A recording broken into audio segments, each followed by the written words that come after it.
नमस्कार मित्रांनो, आपण आलोय काझीरंगा नॅशनल पार्कमध्ये। काझीरंगा नॅशनल पार्क हे आसाममधलं एक मोठंसं जवळपास 500 स्क्वेअर किलोमीटरच्या परिसरामध्ये पसरलेलं असं विस्तीर्ण मोठं असं अभयारण्य आहे। या अभयारण्याचं वैशिष्ट्य असं आहे की याच्यामध्ये रायनोज आहेत, त्याला एक शिंगी गेंडा आपण म्हणतो, त्याच्यानंतर बफेलोज आहेत, त्याच्यानंतर इथं वेगळ्या प्रकारचे मायग्रेटेड बर्ड्स पण आहेत। आणि अशा वैविध्यपूर्ण असलेल्या याच्यामध्ये अभयारण्यामध्ये आपल्याला जायचं। त्यासाठी आपल्याकडे दोन ऑप्शन असतात। त्याच्यामधलं सगळ्यात चांगलं ऑप्शन जे आहे ते म्हणजे ही जीप सफारी।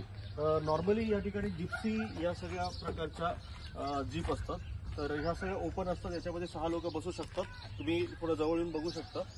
पाठीमागे 3 लोक, इथं 3 लोक बसू शकतात, पुढे 2 गार्ड बसतात, एक ड्रायव्हर आणि गार्ड बसतात। अशा प्रकारे हे जिप्सीची सफारी जी असते साधारणतः 2 ते 2.5 तासामध्ये तुम्हाला त्या आतमध्ये 30 किलोमीटर पर्यंत ते फिरून आणतात। तर सकाळी 8 वाजल्यापासून तर संध्याकाळी सकाळी 8 ते 12 ह्या स्पॅनमध्ये आणि दुपारी 2 ते संध्याकाळी 5 पर्यंत अशा याच्यामध्ये आहेत। तर मी मित्रांनो निघालोय आता जंगलाच्या सफारीला। पुढच्या वेळेस नक्कीच तुम्ही माझ्याबरोबर असणार आहेत। आता मी